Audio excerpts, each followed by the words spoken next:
a todos, es un gusto saludarlos y les doy la más cordial bienvenida a nuestros ya clásicos webinars. En esta oportunidad, nuevamente lo hacemos de la mano del Diario Financiero y encabezados por su directora Marily Luders, quien además actuará como moderadora. Y agradecemos también el prestarnos su plataforma DF Live para alcanzar una mayor audiencia. Tal como dice el título de este encuentro, desmenuzando la reforma tributaria, el impacto efectivo de la propuesta, hoy intentaremos desgranar el proyecto de reforma tributaria que presentó el gobierno y aún está en su comienzo de discusión parlamentaria, y intentaremos entregar una mirada general sobre la arquitectura detrás de este proyecto intentando analizar sus efectos en áreas tan sensibles como el mercado de capitales, el ahorro nacional y extranjero, los cambios en residencias tributarias, etcétera. En general, temas así que estamos ciertos que a la audiencia conectada le importa y le interesa mucho. Como Frontal Trust, esperamos aportar con este pequeño grano de arena a responder inquietudes, dudas y preocupaciones respecto a este tema tan relevante para el futuro de Chile. Por eso mismo, en esta ocasión, contamos con dos reconocidos expertos tributarios y conversaremos con ellos sobre los peligros, beneficios, potenciales errores, inconsistencias y en general características de la propuesta. No me extiendo más y dejo con ustedes a Marily Luders, periodista y directora del Diario Financiera. Quiero agradecer a Andrés y a todos ustedes por estar con nosotros hoy día en la mañana. Esta es una de las instancias entre Frontal Trust y Diario Financiero que organizamos para estar informados y debatir aquellos temas país. Yo les quiero contar un poco la interna. Hace una semana tuvimos un webinar sobre reforma tributaria, a poquitos días de haberse presentado el proyecto, que batió todos los récords de conectados y de visualizaciones posteriores. Eso nos indicó que hay mucho por seguir analizando el proyecto de ley de reforma tributaria, que en estos momentos ya se está discutiendo en el Congreso y que es la primera de las apuestas legislativas relevantes de la administración del presidente Gabriel Boric.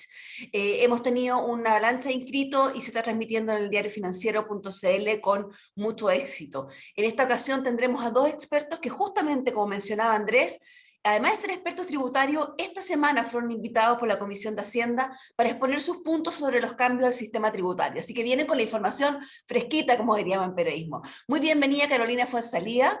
Carolina es socia de Fuenzalía y del Valle Abogado, es experta tributaria. Fue coordinadora de política tributaria del Ministerio de Hacienda y asesora directa del presidente de la República, entonces Sebastián Piñera, en temas tributarios y corporativos. O sea, ya tiene hartas reformas en el cuerpo, la Carolina. Muy bienvenida, Carolina, que además fue reconocida por Chambers and Partners Latin America como la abogada líder en Chile en materias tributarias. Hola, Carolina. Hola, buenos días. Quiero sumar también a este panel a Cristian Aste. Muy bienvenido, Cristian. Cristian es abogado y contador, magíster en Derecho Económico de la Universidad de Chile. Es autor de varios libros sobre impuestos y ha sido profesor en varios cursos de posgrado. Hoy es socio en el estudio Villarroel, Lecaros y Aste y además preside la Comisión Tributaria de la CNC. Así que partamos entonces, vamos a partir primero con una pregunta que les pido que nos mantengamos dentro de unos 2-3 minutos cada uno. ¿Cómo creen ustedes que está la estructura y la base previa a empezar a analizar la reforma? ¿En qué estaba pensando el legislador y cómo ordenó este proyecto? Voy a partir por Cristian. Buenos días a todos y muchas gracias por la invitación. Espero que esta exposición, que este conversatorio que vamos a tener sirva a los clientes de Frontal Trust y a numerosos inversionistas para tomar decisiones relevantes. Este proyecto se enmarca en un programa de gobierno que es de Gabriel Boric, donde él planteaba un incremento en la recaudación de 8 puntos del PIB cuando era candidato en primera vuelta. Luego cambió cuando pasó a segunda vuelta y ajustó su programa tributario y estableció que su proyección era recaudar 5 puntos del PIB. Y ahora en el proyecto de reforma tributaria hablan de recaudar 4.1 puntos del PIB. Y esta recaudación la basan principalmente en que habría una brecha en lo que recauda la OCDE, a la cual Chile pertenece desde el año 2010. Ustedes saben que la OCDE está integrada por 38 países, que son las economías que generan mayor ingreso per cápita o mayor producción bruto. Y bueno, Chile, según los indicadores que maneja el gobierno, tendría, en comparación con la OCDE, una brecha. Sin embargo, ese antecedente es un antecedente que ha tenido que ir ajustando en el tiempo, porque en principio el gobierno señalaba que Chile estaba con una diferencia sustancial con la OCDE, pero no había considerado el tema de la seguridad social. ¿Por qué? Porque la seguridad social en los países OCDE, uno paga los impuestos, hay una mayor carga tributaria, y es el Estado el que provee de la seguridad social. En Chile es uno mismo el que soporta la seguridad social. Si uno hace ese ajuste, tuvo que hacerlo el gobierno, y la diferencia quedó Chile un 28,3 puntos del PIB, porque en principio era 20,9, si lo ajustamos con la cotización de seguridad social, quedan 28,3, y la OCDE en 34,7. Si a eso le agregamos la reforma previsional, que va a significar un incremento de 6%, eso desde el punto de vista en cuánto representan el PIB, son 2% del PIB. Por lo tanto, la brecha se reduce aún más. Y si nosotros ponderamos cuánto era la proporción de los ingresos tributarios cuando esos países OCDE tenían un ingreso per cápita parecido al de Chile, constataríamos que esa diferencia se ajusta en 2 puntos más. Por lo tanto, la brecha que se argumenta no es en los términos que ellos plantean.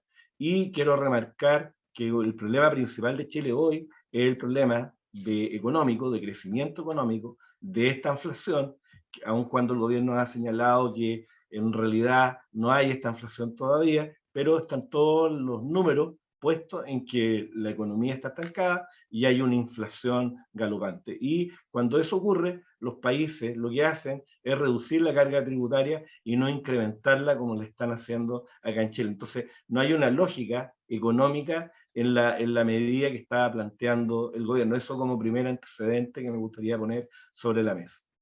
Muchas gracias, Cristian. Entonces, esta mirada macro con respecto al costo que tiene la reforma. Ahora, Carolina, cuéntanos tú, ¿qué otro quieres antecedente agregar al inicio de la reforma?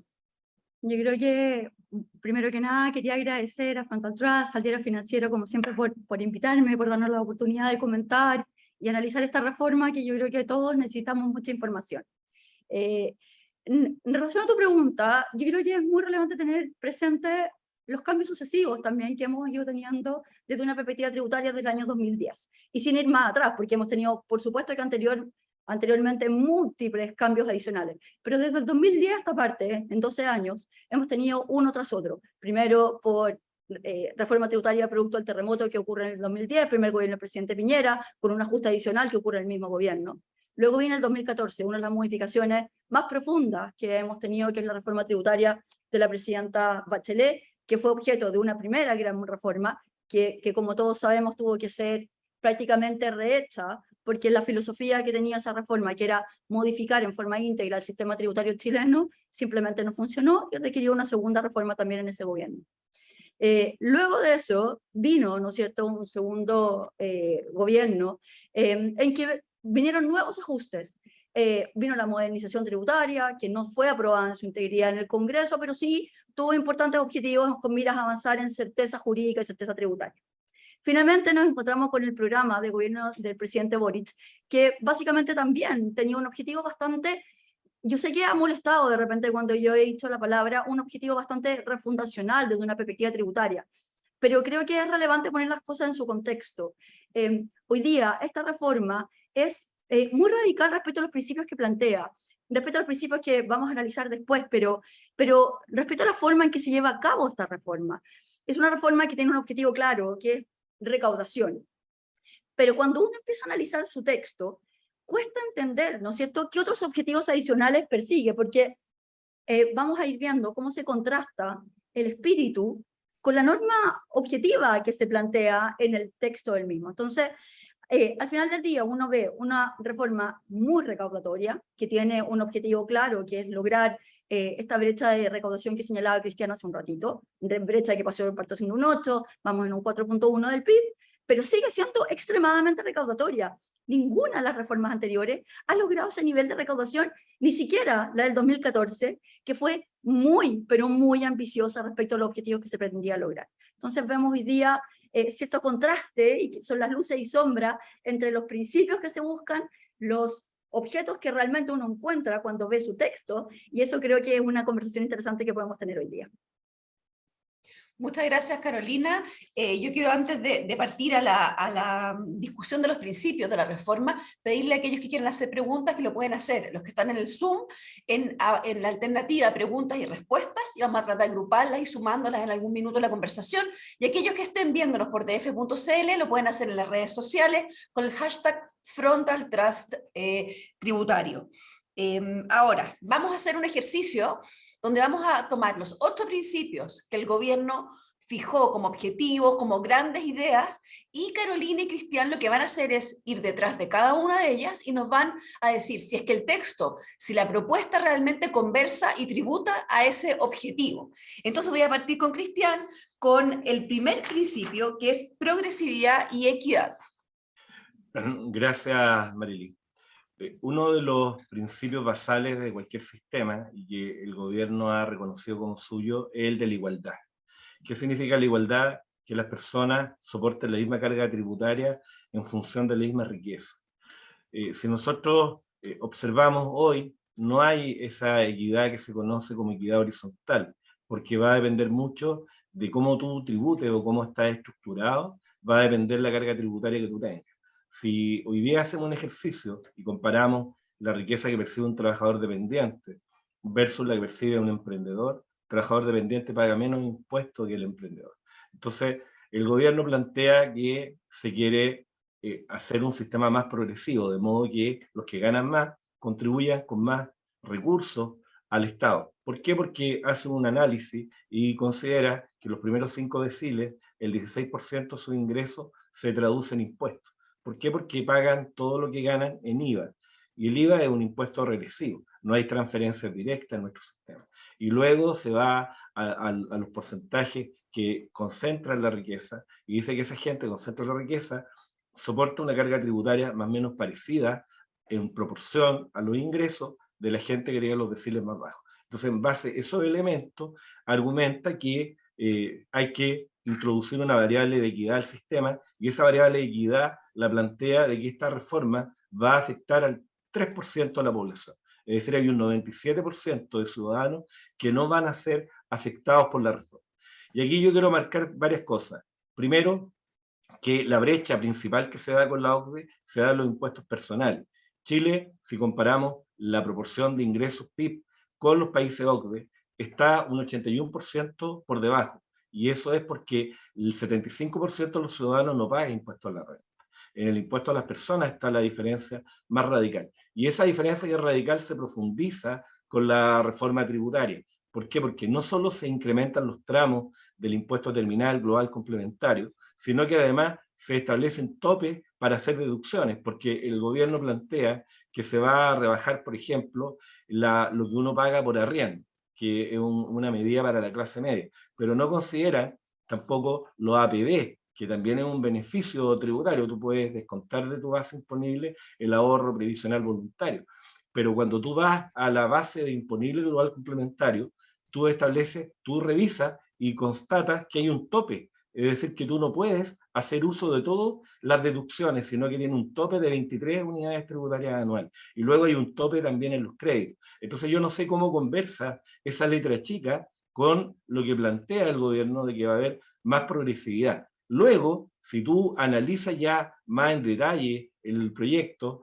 yo no veo la progresividad o no veo la justicia en la equidad natural, en la equidad horizontal, en orden a introducir un impuesto nuevo, que es la renta del capital, que se incorpora bajo el artículo 63D, con una tarifa plana del 22%, que tiene que retener la empresa cada vez que el dueño retira o le distribuyen, dependiendo de la naturaleza jurídica de la sociedad. ¿Cuál es el problema acá, Marily? Que te lo quiero subrayar, que muchas sociedades son dueñas de sociedades pymes. Es decir, uno no es dueño directo a través directo de una pyme. Las pymes a veces están estructuradas con dueños que son personas naturales y sociedades. Cuando hay una sociedad que es dueña de una pyme, la pyme va a pagar un 25%, la sociedad va a retirar lo que queda, si son 100, la pyme va a pagar 25 de impuestos, la persona va a retirar en la proporción que corresponda a los 75 que quedan, y cuando llegan a la sociedad y esa sociedad quiera retirar el dueño, la empresa va a tener que retenerle un 22%. Entonces, y eso aplica también a las empresas de régimen general. Entonces, la pregunta ¿es justo eso? ¿Parece equitativo? Me parece que no es equitativo. Gracias, Cristian. Tenemos entonces nuestro primer punto ya despejado. Vamos a ir ahora con la Carola en el tema simplicidad. Ese es un tema que se ha repetido y se ha insistido en todas las reformas tributarias del último tiempo, la necesidad de que el sistema tributario sea simple de manera de que pueda ser accesible a todos. No, exactamente, Marily. Yo creo que el desafío de la simplicidad ha estado en todas las reformas tributarias que hemos visto, al menos las que me han tocado a mí desde el año 2010, pasando por cada uno de los ajustes tributarios. Sin embargo, no deja de llamar la atención que siendo un principio que se señala justamente dentro del mensaje del proyecto, finalmente la realidad no la acoge. ¿Por qué? Porque este proyecto, con miras a lograr una aspiración que desde siempre ha estado en algunos sectores de este país, busca establecer para las grandes empresas, y grandes empresas entre comillas, porque ya vamos a ver por qué realmente no son finalmente solo las grandes empresas, un sistema que es un sistema desintegrado, o sistema dual. Este sistema desintegrado lo que busca es que básicamente la empresa pague impuesto de primera categoría, pero ese impuesto pagado por la empresa deje de ser un crédito que pueda ser utilizado por el inversionista final. Por lo tanto, ya no va a poder ser crédito contra el impuesto global complementario o contra el impuesto adicional, que son los impuestos finales que reconoce nuestra legislación. Y entonces, ¿qué es lo que va a suceder? Sucede que nuestro sistema tributario se va a quedar para las pymes, entendiendo el concepto de pyme tributariamente, como aquellas que generan ingresos hasta 75.000 UFs. Entonces, las pymes se van a quedar con el sistema totalmente integrado, que ha sido un sistema que para muchos es un sistema bien óptimo porque permite, en definitiva, la reinversión permanente de las utilidades. Permite, en definitiva, que el pequeño contribuyente pueda hacer inversiones dentro de su empresa sin tener que tributar anticipadamente por esas inversiones. Lo curioso es que la mayor parte de las empresas en Chile son pymes, y el sistema totalmente integrado entonces crea como el gran sistema o el sistema más general de nuestra legislación. Pero para todos aquellos que no califican como pyme tributaria, bajo el concepto tributario, e insisto tributario, porque fíjate que el concepto legal en Chile de pyme llega hasta 100.000 UFs, pero todas las empresas que generen ingresos desde 75.001, ¿no es cierto?, UFs en adelante van a quedar con el sistema desintegrado. Como decía Cristian, esto significa que las empresas, en definitiva, que generen ingresos sobre 75.000 UF, y que la diferencia puede estar en una UF, sin perjuicio de los matices de que hay una posibilidad de que un año puedan exceder su facturación, van a tener este sistema dual. Entonces, vemos que no se contribuye a la simplicidad, porque tenemos totalmente integrado para la pyme, desintegrado para las empresas que no califican tributariamente como pyme. Tenemos el sistema de renta presunta, pero dentro de la desintegración tenemos que empezar a distinguir quiénes son los contribuyentes. Porque resulta que si tenemos a un inversionista que es un contribuyente no domiciliado ni residente en Chile, sucede que no se le puede aplicar la desintegración porque con eso se infringirían los convenios de doble tributación que tenemos. Entonces, si es un contribuyente domiciliado o residente en un país con el que tenemos un convenio de doble tributación, la retención es de un 35% y sistema totalmente integrado. Por el contrario, si se trata de un contribuyente que es no domiciliado ni residente en Chile, pero no está domiciliado en un país con convenio, el sistema es desintegrado. Entonces, ¿es esto simple? ¿Es simple un sistema tributario en que convergen un desintegrado para las empresas sobre 75.000 UF, totalmente integrado para la pyme? Un sistema dual, dependiendo del tipo de contribuyente que encontramos, más las rentas presuntas, y agrego solo para enredar un poquito más, que las pymes además pueden optar por la transparencia tributaria, muy deseable, por cierto, pero en definitiva no tenemos un solo sistema. Entonces, aquí es donde surgen las preguntas. ¿Por qué estas contradicciones? ¿O por qué finalmente haber querido desintegrar ¿La desintegración logra más recaudación, efectivamente? ¿O es simplemente como un anhelo de tratar de sacarse, que a mí me cuesta entender a veces, porque la gente se enamora de instrumentos, pero los sistemas tributarios desintegrado, integrado, transparencia, son instrumentos, simplemente, y enamorarse, a veces con un objetivo que cuesta entender de un sistema, trae mucho costo. El costo en este caso es que no logramos la simplicidad, sino que nos enredamos una vez más en un sistema que se hace muy complejo de entender y de cumplir. Gracias, Carola. Vamos a tener que, o sea, sistemas varios, un calendario, un menú de sistemas. Ahora, les voy a tener que pedir que vayamos más cortito por los principios para alcanzar a llegar al resto de las preguntas. En el reforzamiento de la educación y asistencia al contribuyente, Cristian. Mira, es poco lo que se puede decir en este punto. Quizá califique la norma que obliga al servicio, incorpora como definición lo que son los catálogos elusivos, que es lo que le va a permitir al contribuyente un poco ordenarse de lo que puede hacer o no hacer. Y eso tiene las letras chicas de que se modifica una facultad del director de poder dictar una resolución calificando ciertos actos o contratos como elusivos. Y eso puede servir de precedente para que la autoridad administrativa regional cuantifique diferencias a los contribuyentes, porque ahora las diferencias las va a poder cuantificar en la liquidación amparándose en que el acto o contrato es elusivo. Entonces la pregunta es cuál es el fundamento para calificar el acto o contrato elusivo. Podría uno decir que ese acto, contrato o ese conjunto de actos o conjunto de hechos esté incluido en el catálogo de conductas elusivas o en la definición que haga el director nacional. Entonces ahí se nos va a generar un problema. Yo no visualizo normas orientadas a eso más que el que te he comentado, de favorecer el cumplimiento tributario, orientarlo, quizá ellos están pensando en los beneficios, etcétera, pero yo no visualizo una batería de normas orientadas a reforzar, por ejemplo, la defensoría del contribuyente. No visualizo eso. Gracias, Cristian. Entonces tenemos ahí el tema de educación tributaria. Vamos a ir ahora con la corresponsabilidad entre ciudadanía y Estado, que es uno de los principios que establece el nuevo proyecto de ley de reforma tributaria. Carolina. Yo creo que acá, muy breve, efectivamente pareciera ser una aspiración, pero a la larga esto es una reforma tributaria en que las cargas se le ponen a los contribuyentes. Y lamentablemente, no sé si Cristian coincidirá conmigo, pero se ve bastante poco compromiso respecto a transparencia y eficiencia, que es el principio que viene después y que me parece que es lo que debiera, lógicamente, balancear esta corresponsabilidad. Aquí vemos muchas responsabilidades de los contribuyentes, infinitas, ¿no es cierto? Nuevos impuestos, nuevas cargas, nuevas obligaciones tributarias, pero esa corresponsabilidad, como decía Cristian, de tratar de incentivar la mayor educación, como orientación, ese rol que debió tener la DENACON, que era la Defensoría del Contribuyente, yo la he hecho profundamente de menos en este proyecto y creo que en eso se puede avanzar mucho. Hagamos entonces el enganche al tiro con el concepto de transparencia y eficiencia, Cristian, que va íntimamente ligado al que la Carolina nos estaba mencionando. Sí, la transparencia ellos la visualizan en términos de ellos poder tener mayor información. ¿Por qué? Porque se modifican las normas del secreto bancario.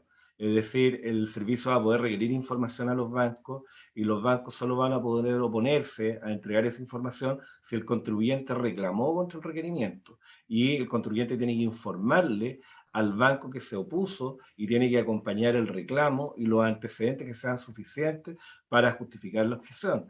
También está con la modificación que se hace a un cambio que se introdujo este año a la obligación de los bancos de informar los saldos de los depósitos, que son hasta 1.500 unidades de fomento, los bancos están obligados a informar.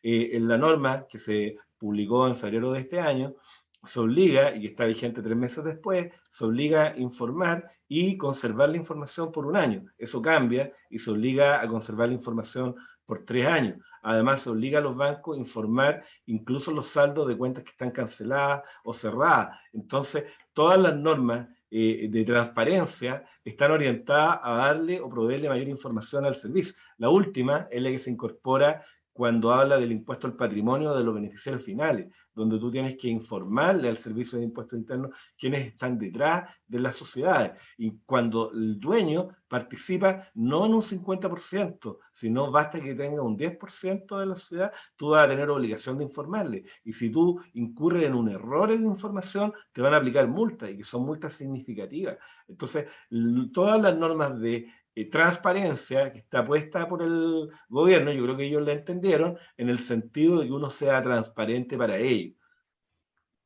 Al punto de que Cristian, o sea, en incorpora... fondo le faltaría ahí la pata de la transparencia del otro, del fondo, cómo se recaudan los impuestos y cómo se consigue la información, etcétera. O sea, es una transparencia unilateral. Vamos por el siguiente principio, Carola, que es estabilidad y certeza. Yo creo que este es uno de los principios que yo sé que con Cristian siempre hemos compartido, sobre la necesidad, ¿no es cierto?, de tener un sistema tributario, ojalá lo más estable posible, que por supuesto no es lo que nos ha ocurrido en los últimos años. Hemos ido readecuando y reinventando permanentemente un poquitito las reglas del juego, cosa que hoy evidentemente afecta a la inversión. Y en cuanto a certeza tributaria, yo creo que esta ha sido una lucha permanente, ¿no es cierto?, de lograr equilibrar en definitiva las partes de la relación y de la obligación tributaria.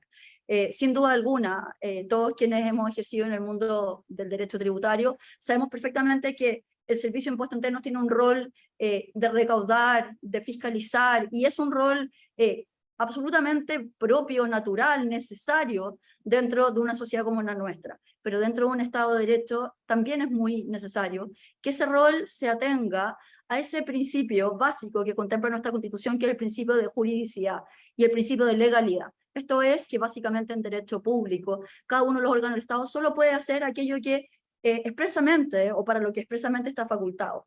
Y en materia del principio de legalidad, que es la bajada tributaria, ¿no es cierto?, de este principio de juridicidad, es que los impuestos solo pueden ser establecidos por la ley. Y eso significa muy claramente que tanto contribuyente debe cumplir con los impuestos establecidos por el legislador de manera clara, cierta, en cuanto esté bien determinada la obligación tributaria, y el servicio, ¿no es cierto?, debe atenerse a las funciones. Y cuando hablo de servicio me refiero a todos los intérpretes, me refiero al servicio de impuesto interno, tesorería en su rol de recaudación, a los tribunales, deben atenerse, ¿no es cierto?, al concepto legal de lo que es un tributo y al tributo impuesto por la ley.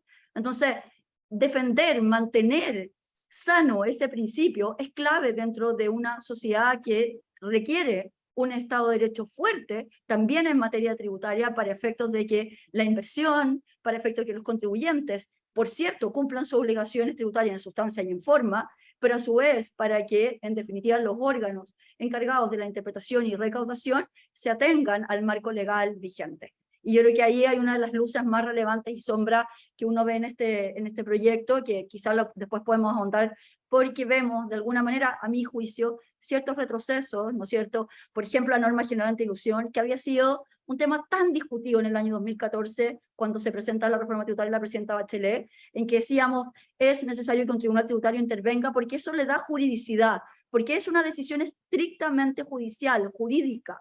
Y lamentablemente acá volvemos a que sea el Servicio de Impuesto Interno, que no lo quiero desmerecer, pero su rol es otro. Es el Servicio de Impuesto Interno quien hace la decisión de si hay ilusión o no, es quien se elimina la carga de la prueba en pos del Servicio de Impuesto Interno y se le establece al contribuyente, desaparece la reposición administrativa en esa materia, desaparece el límite mínimo que tenía que existir para efectos de echar a andar el andamiaje de la norma antielusión. Y creo que uno de los grandes temas que ha estado en todas las portadas, ¿no es cierto?, es el denunciante anónimo. Denunciante anónimo que por su redacción pareciera ser aplicable no solo a delitos tributarios, como dice el mensaje, sino que lamentablemente a procesos infraccionales. Yo no estoy en desacuerdo con un denunciante anónimo en delitos tributarios que sean específicamente tipificados, por supuesto, narcotráfico, tráfico o venta ilegal de madera, cobre, minerales, Gracias, etcétera. Carola. Vamos a después entrar de nuevo al denunciante anónimo, porque como tú bien dices, ya tengo varias preguntas al respecto. Vamos rápido por el séptimo principio, Cristian, que es el cumplimiento íntegro y oportuno de los impuestos debe ser mejorado. Mira, acá yo creo que expresa este principio con... tú sabes que cuando uno no paga una obligación tributaria te aplican intereses. sobre el capital reajustado. O sea, la deuda se reajusta con la variación del IPC y además te aplica un interés. Y el interés que aplican es un interés moratorio que es expropiatorio, que es un 1,5% por medio fracción de mes de retardo. El gobierno lo que hace es discriminar y decir, mira, si el deudor es una pyme, va a pagar un impuesto, un interés de un 1%. Ese es el gran beneficio. Porque además se incorpora la norma nueva para los efectos de las condonaciones, ya no va a haber una mayor discrecionalidad, porque hay muchos contribuyentes que han litigado harto tiempo y en definitiva han terminado perdiendo, y la deuda que devengada es una deuda extraordinariamente alta, y si tú vas al giro de tesorería, el componente más alto de la deuda es 3 veces lo de interés. Hay juicios que han demorado 10 años, 14 años, entonces, y por cada mes un 1,5% es excesivo. No hay ninguna norma que establezca un tope para este interés, es decir, que el Estado diga, yo no te voy a poder cobrar más allá del 50% del capital reajustado por concepto de interés. Ha habido discusiones a nivel constitucional sobre esto, hubo un requerimiento de inconstitucionalidad, hubo un pronunciamiento del Tribunal Constitucional en un caso que promovió la Municipalidad de Maipú con impuestos internos y el Tribunal Constitucional declaró que esta norma era inconstitucional, pero ni nada de eso respecto de ello. Ahora, para favorecer el cumplimiento de las obligaciones tributarias, se establece, por ejemplo, el beneficio que mencionaba antes, de poder deducir como gasto el arriendo. Eso tiene un efecto, porque tú para poder usar el gasto vas a tener que identificar quién te arrienda. Y eso va a significar que la autoridad va a poder tener esa información para poder fiscalizar al dueño del inmueble que está arrendando sin pagar impuestos. Entonces, son muchas las variables en esta parte del cumplimiento de la obligación tributaria, cómo la estamos consiguiendo. Porque en definitiva le están poniendo una pistola en la cabeza para que tú cumplas con la obligación y te obligan a entregar información. Y si hay cualquier error en la entrega de la información, las multas, la verdad, son extremadamente onerosas. Gracias, Cristian. Vamos a ir con el último principio, Carola, que el sistema tributario tiene que responder a las preferencias de los ciudadanos y las ciudadanas, textual, y comenta ahí, en el fondo alude a este proceso previo de consulta ciudadana y a otros temas. Yo la verdad, Marily, en todas las exposiciones que he hecho he puesto en rojo este principio. Creo que hasta el 7º, en teoría, yo tendría a compartir, porque son principios comunes, que hacen sentido y lógica. Pero a mí me parece que pensar que un sistema tributario dependa de las preferencias de los ciudadanos y ciudadanas es impensable, porque los ciudadanos y ciudadanas no tienen por qué saber de derecho tributario, menos van a saber si es mejor para Chile un sistema integrado, desintegrado, transparente, atribuido, semi-integrado. ¿Alguien sabe realmente? Comparto y creo que es bueno que uno consulte, pero creo que también la consulta ciudadana sirvió para tener cierta información. Pero esta reforma tributaria cuesta pensar que haya dicho solo relación con esos diálogos sociales. Los diálogos fueron un insumo, pero es una reforma tan profunda que es imposible que haya ocurrido y que se haya redactado en las 2 semanas siguientes, o una semana, ya no recuerdo cuál fue el desfase, entre que concluyen los diálogos y sale la reforma. Porque al menos mi experiencia en redactar una reforma me ha demorado meses. He trabajado 24/7, pero sobre todo recibiendo insumo técnico. Y creo que si le preguntamos a los ciudadanos y ciudadanas si les gusta pagar impuestos, probablemente la mayoría tendría a decirnos que lamentablemente no, porque no todo el mundo tiene esa sensibilidad de entender que los impuestos es la forma en que puede ocurrir una redistribución de ingresos, cumplir los objetivos sociales, en fin. Entonces, raya para suma, a mi gusto, no podemos pretender que el sistema tributario diga relación con preferencias de ciudadanas y ciudadanos, con el legítimo merecimiento y respeto que me merecen todos los ciudadanos y ciudadanas, por supuesto. Gracias, Carolina. Ahí el punto quizás es que hay que preguntar las preferencias de gasto, probablemente, qué prioridades tiene la ciudadanía con respecto a los gastos, que probablemente es lo que manejan mejor, y en base a eso estructurar un sistema tributario que... Sin embargo, ahora vamos a partir ya con las preguntas más directas. Tengo varias personas que me están preguntando, y además lo teníamos anotado entre nuestras preguntas. Una de las cosas que no está en los principios es la necesidad de que este país crezca, que se mejore la productividad, que haya más inversión, considerando que la mayoría de las reformas tributarias anteriores lo tenían entre sus principios y su objetivo. Hoy día la situación es crítica a término macroeconómico, el próximo año vamos a tener casi nulo crecimiento. Mi pregunta es para Cristian y Carolina, ¿creen ustedes que hay dentro de esta reforma señales de una ayuda a la reactivación? A mí ¿Quién parte, Cristian? Sí, yo feliz, digamos. Yo creo que al revés. El eje está puesto en recaudar como sea. Es decir, acá, y lo decía Carolina, y yo lo ratifico, si tú confrontas lo que es el proyecto de reforma con lo que es el programa de Gabriel Boric, hay una coincidencia absoluta. Obviamente, si hubieran convocado los diálogos ciudadanos, habría habido alguna diferencia, pero no hay ninguna diferencia entre lo que está el programa y lo que está el proyecto.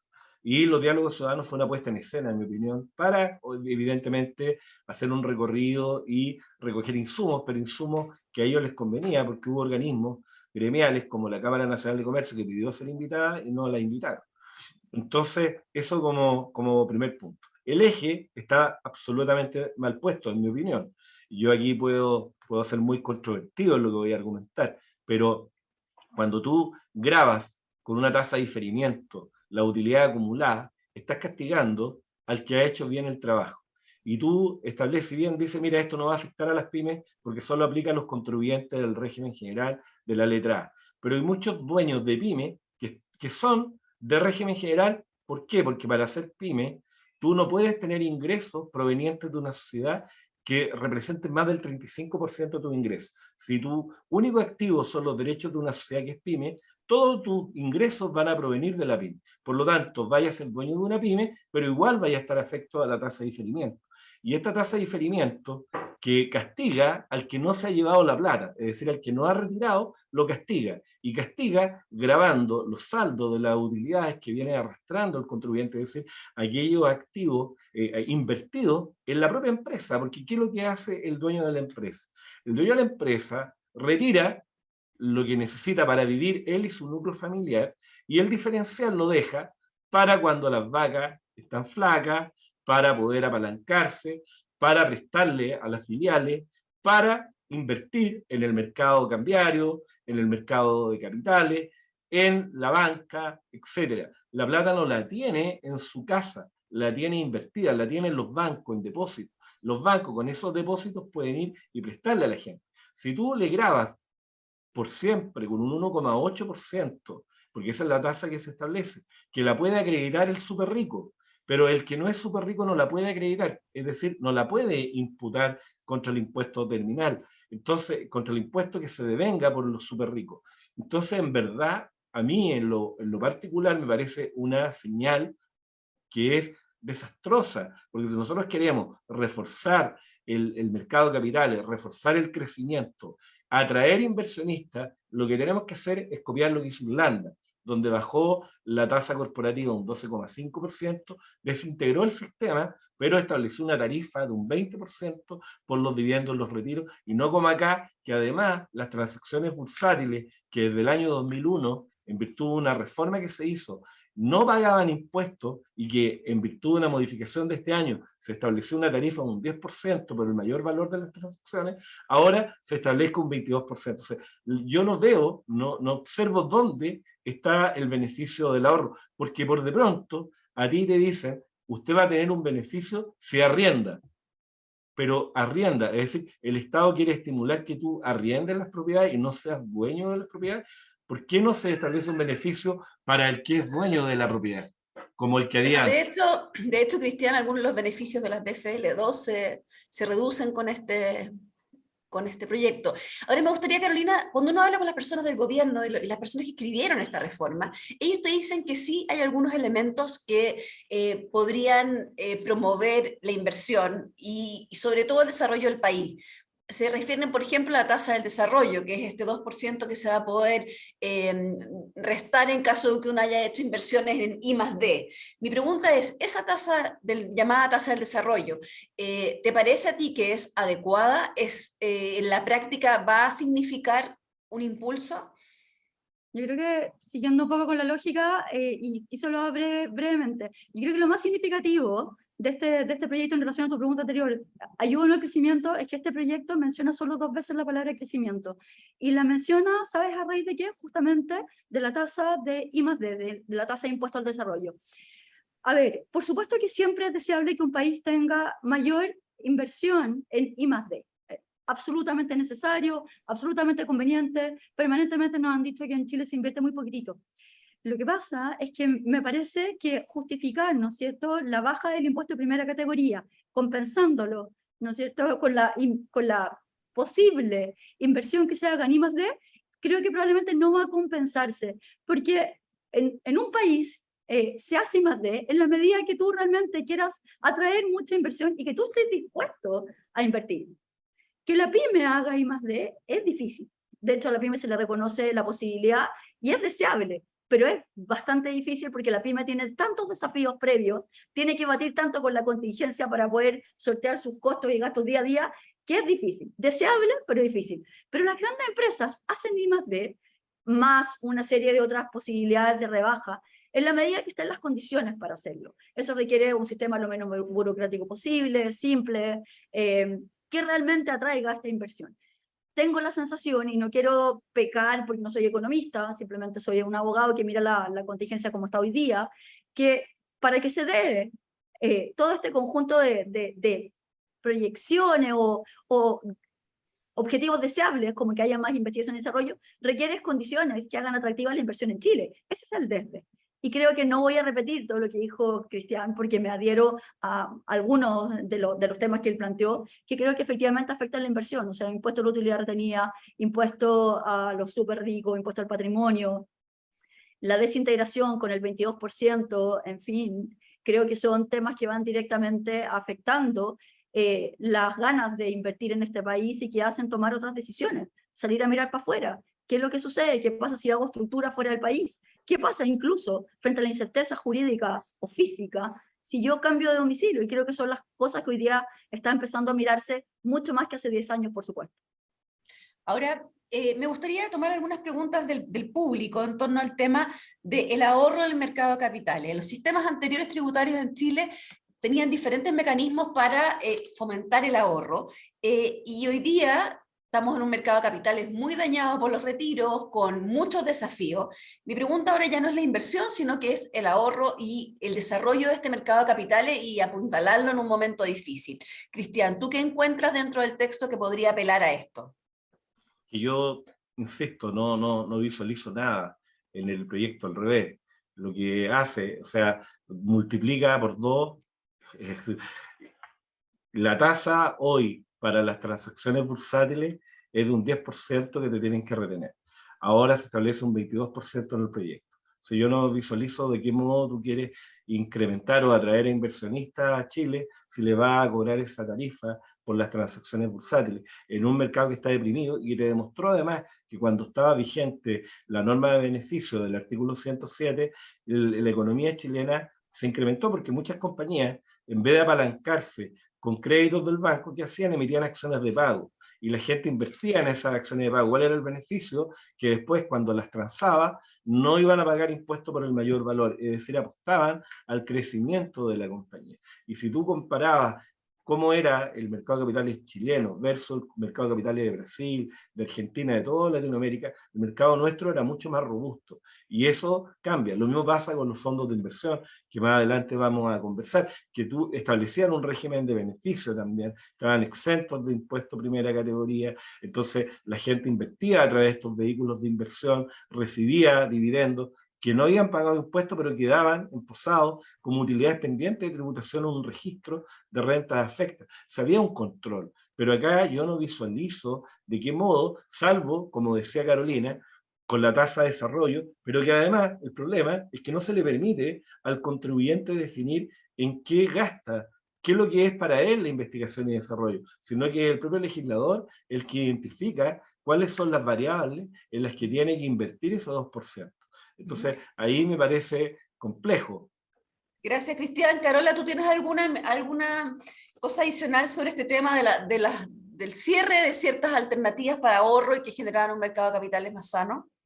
Yo creo que al final del día, Mayeli, en un ambiente o en un ecosistema tributario en que no hay de verdad interés en atraer nueva inversión, creo que esa es la mayor afectación que tiene efectivamente el mercado de capitales. Al final del día, lo que se visualiza con el impuesto a la utilidad retenida, en que va a haber una extracción relevante de recursos que están ahorrados, es porque efectivamente no hay una visión que fomente el desarrollo del mercado de capitales. Lo mismo con el impuesto al patrimonio. Al final del día no hay que engañarse. Estos son menores recursos que van a estar disponibles para la inversión y ahorro en Chile. Y eso es lo que hace que justamente, en vez de ser Chile el hub de inversiones que prometimos ser, ¿no es cierto?, desde hace muchos años atrás, creo que esa mirada que tenía en el 2001 el ministro Velasco, si no me equivoco, cuando crea el 18TER, de ahí en adelante, que querían una profundización del mercado de capitales, que buscaban que Chile fuera un hub, en que hubieran inversiones, que tuvieran inversionistas tasas rebajadas, se elimina la tasa del 10% para los inversionistas extranjeros, el cambio del 107, por supuesto, que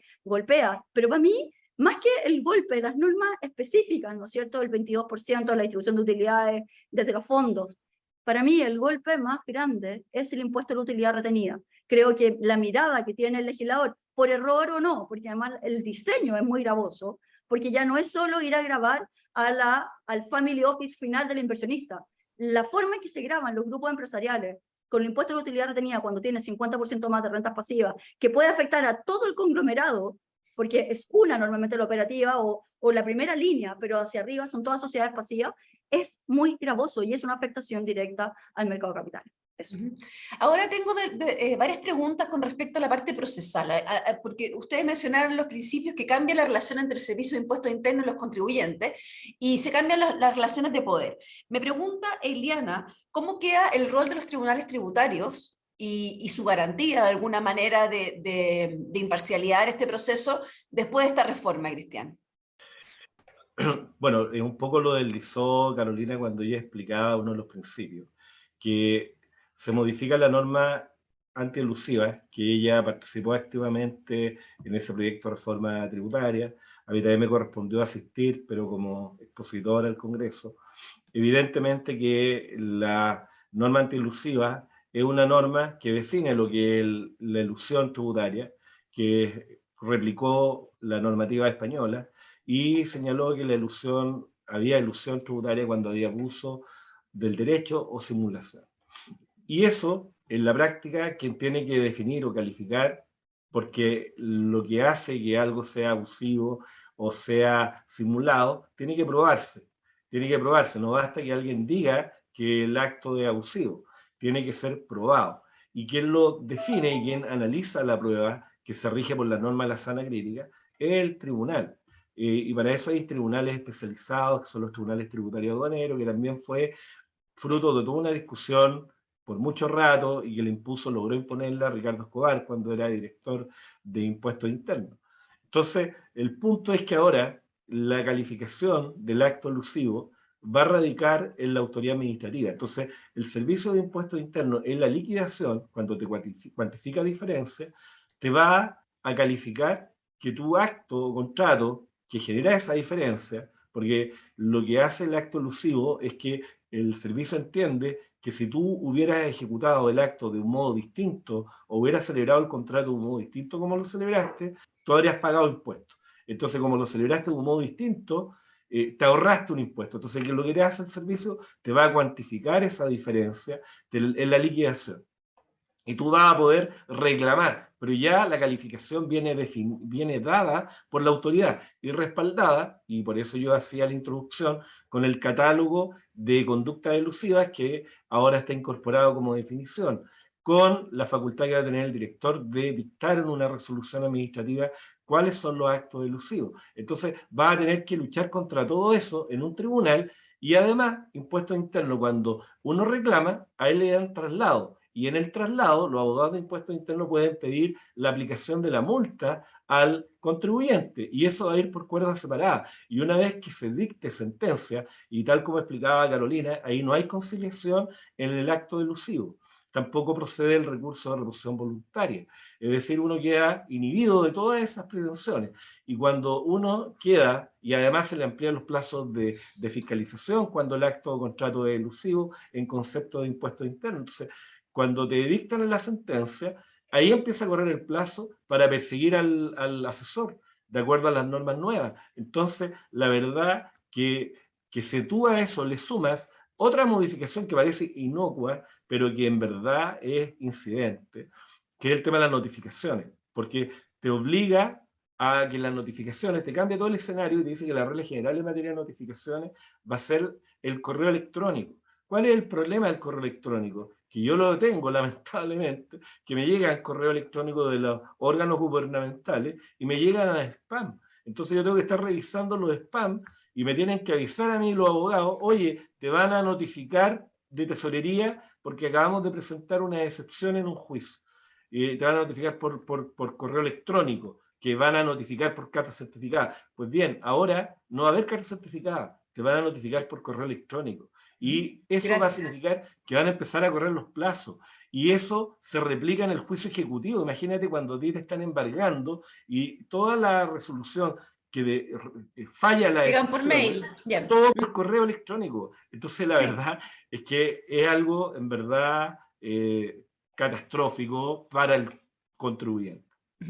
Gracias, Cristian. Ahora me gustaría preguntarte, tenemos poco tiempo y tenemos que entrar todavía en los fondos de inversión, que es por lo que muchos de nuestros asistentes preguntan, pero quiero hacerte una pregunta, Carola, porque este tema ha estado en todos los titulares. ¿De qué manera el denunciante anónimo que está hoy día propuesto en la ley podría ser matizado de manera que sea, tú lo deslizaste hace un rato, que podría ser realmente un aporte y no un problema? Yo creo que una de las cosas que yo echo de menos en este proyecto en particular es el combate a la evasión, el combate a la evasión, sin perjuicio de que, por supuesto, hay un consenso y en eso no hay que perderse nunca, que también hay que combatir la elusión tributaria.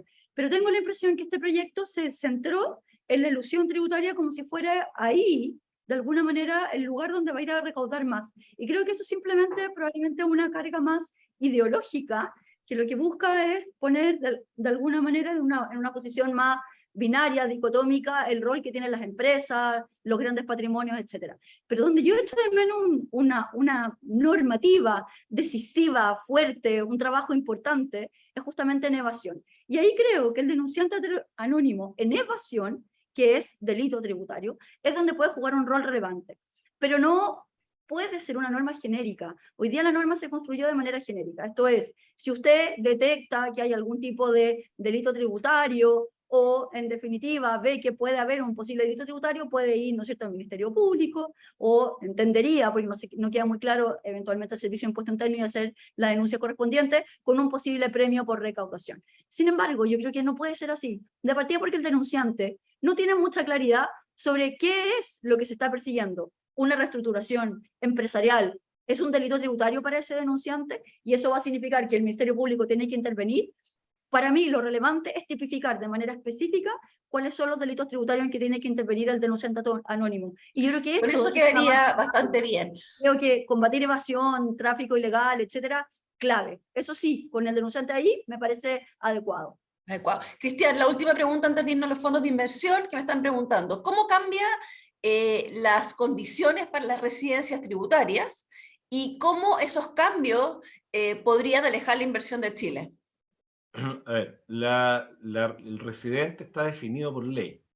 Es decir, el residente es permanecer en un lugar en Chile por más de 189 días en un año calendario, sumando los periodos que tú estés. Es decir, si en distintos periodos suman ese total, tú calificas como residente. El domicilio es la residencia acompañada del ánimo, es decir, de querer permanecer en el lugar. Lo que ocurre es que si tú eres residente en Chile y eres chileno, tributas por renta de fuente mundial. Si tú eres extranjero, por los 3 primeros años tributas por renta de fuente chilena. Ahora, evidentemente, cuando a ti te dicen que te vamos a gravar a las personas que son residentes en Chile, lo lógico es que el que es residente y que tiene patrimonio quiere no ser residente, dejar de ser residente. Para eso, ¿qué es lo que hace? Constituye residencia en otro lugar. Pero eso también va a generar una discusión, porque Impuesto Interno puede discutir de que en realidad no calificó como residente en otro lugar, es decir, no se cumple el supuesto fáctico de residencia, o cumpliéndose el supuesto fáctico de residencia, igual es domiciliado porque el centro vital de su negocio está en Chile. Entonces, lo que hace el proyecto a propósito del impuesto al patrimonio es permitirle al contribuyente ir a Impuestos Internos y pedir que certifiquen que cambió de domicilio de residencia. Y al hacerlo tiene que pagar igual el impuesto al patrimonio en una tasa de un 5%. Lo paga, hace la presentación, Impuesto Interno tiene un plazo para poder resolver si en verdad califica o no que perdió residencia, y si califica que perdió residencia, ya deja de ser sujeto pasivo al impuesto, pero igual pagó el 5%. Y si cambia fácticamente domicilio o residencia sin este requerimiento, el servicio igual le va a cobrar el impuesto al patrimonio por 3 años, no obstante haber cambiado domicilio o residencia. Entonces, evidentemente que esto va a ser una cuestión de interpretación administrativa, cuando se entiende que uno cambia de domicilio, y va a recorrer los tratados internacionales. Cuando tú ves los tratados que Chile suscribe, y todos los tratados que son modelo OCDE, modelo Naciones Unidas, etcétera, lo que hacen es decir cuándo un contribuyente califica como residente de un estado o residente de otro, y van estableciendo distintas variables, y tú por defecto vais definiendo cuándo eres residente de un país o residente de otro. Entonces, eso va a generar evidentemente controversia con la autoridad. Ya han habido controversia a propósito de extranjeros que constituyen domicilio de residencia en Chile, hacen gastos y el servicio les pide justificar las inversiones, y el contribuyente dice, esta inversión proviene de ingresos del extranjero que no tributaban en Chile. Y eso ha provocado juicios tributarios. Imagínate los juicios que van a haber a propósito del tema del cambio de residencia o domicilio. Y a propósito, y no quería dejar pasar lo que decía Carolina del denunciante anónimo. El denunciante anónimo es no solo delitos tributarios, sino infracciones administrativas en general. Y en Estados Unidos existe, y en Chile tú puedes hacer denuncia anónima. Si el problema es que a ti te premien con la denuncia anónima.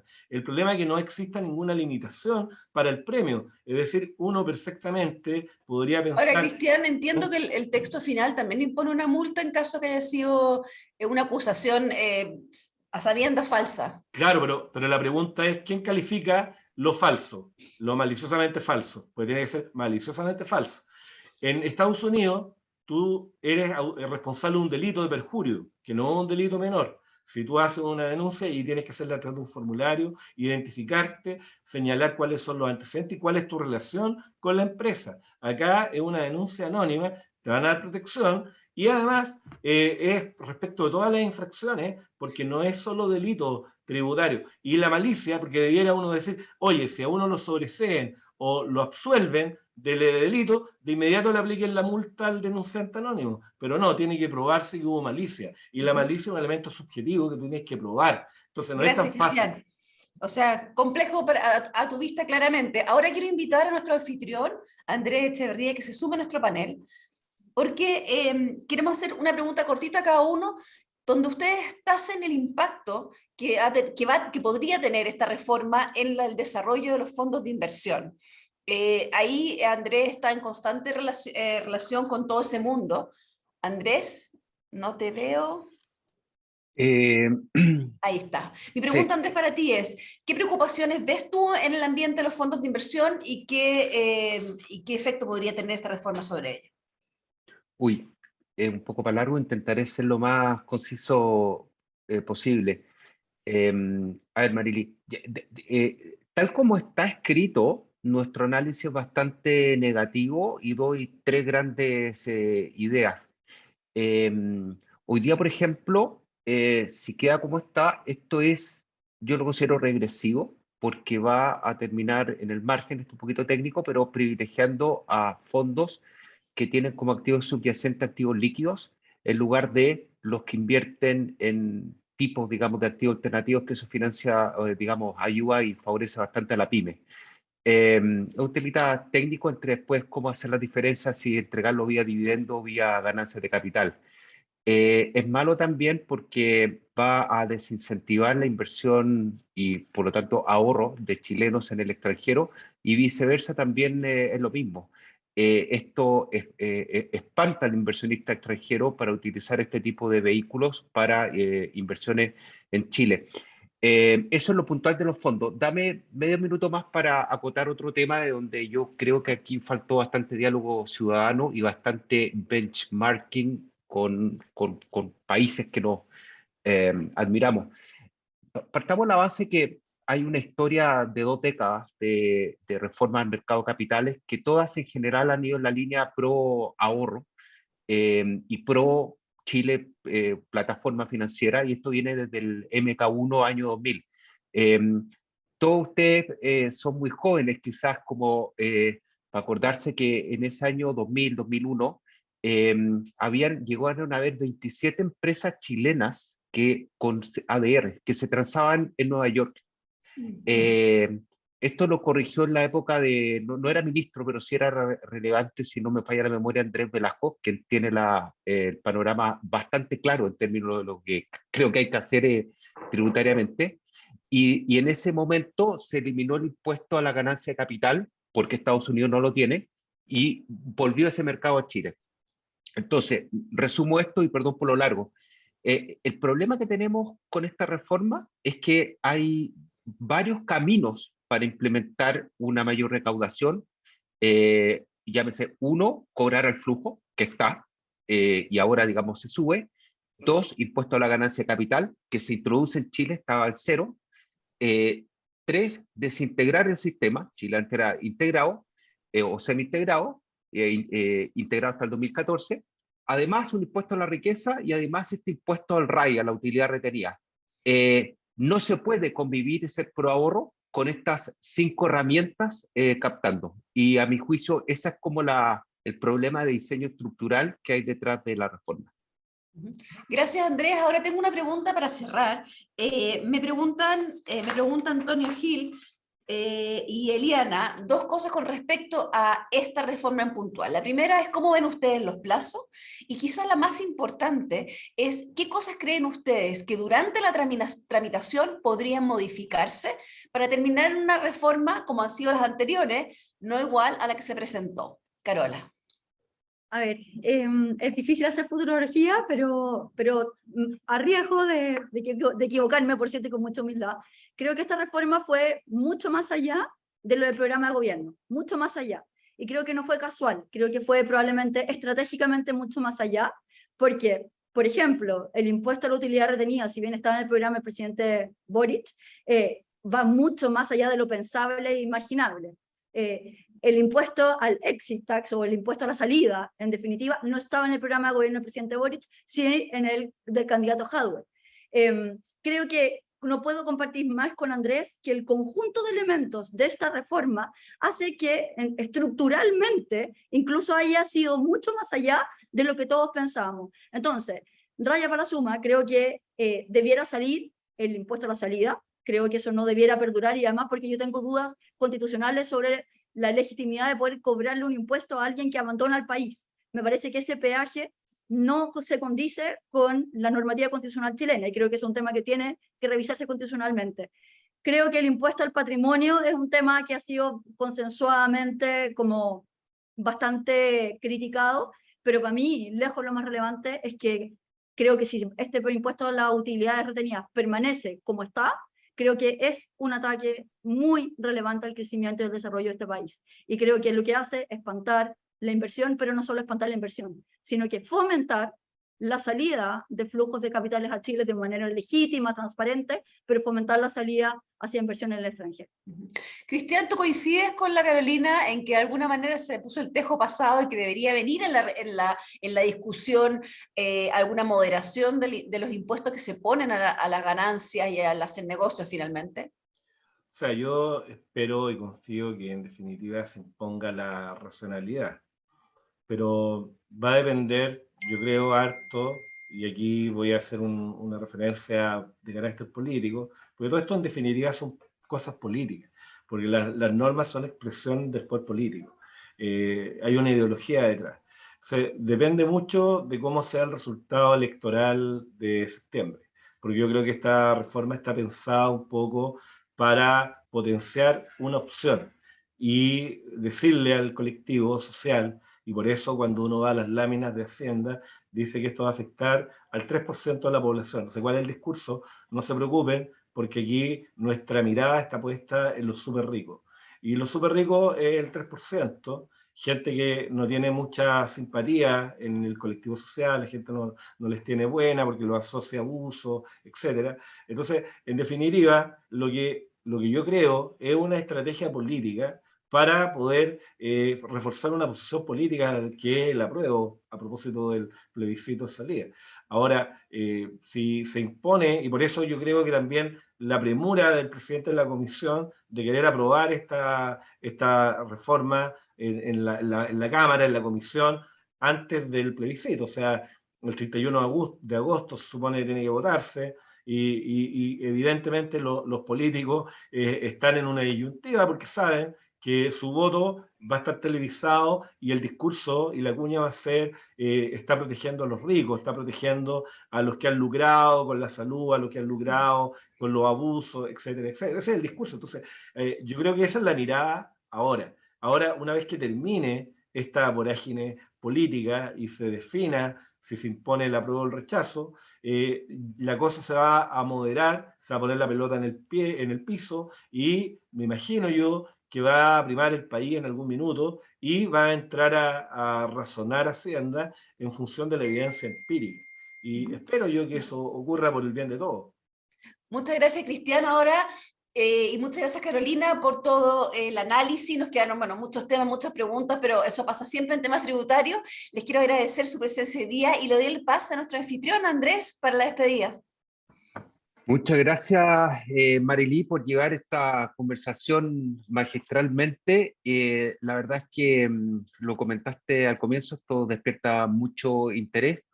Aquí privadamente uno maneja más o menos cuánta gente estuvo conectada por esta plataforma directa y también por el mismo DF, y esto es bastante alto. De hecho, este webinar salió como consecuencia de muchos pedidos inmediatos versus lo anterior que hicimos a esta altura 3-4 semanas atrás. Bueno, y la verdad es que cuando llegue esto al Senado, no creo que antes de 1 o 2 meses, no me cabe duda que las preguntas van a seguir y eventualmente vamos a tener una sesión 3 y 4 cuando hayan indicaciones. Así que desde ya, Carola y Cristian, prepárense porque quizás va a haber que hacer otra cosa en septiembre.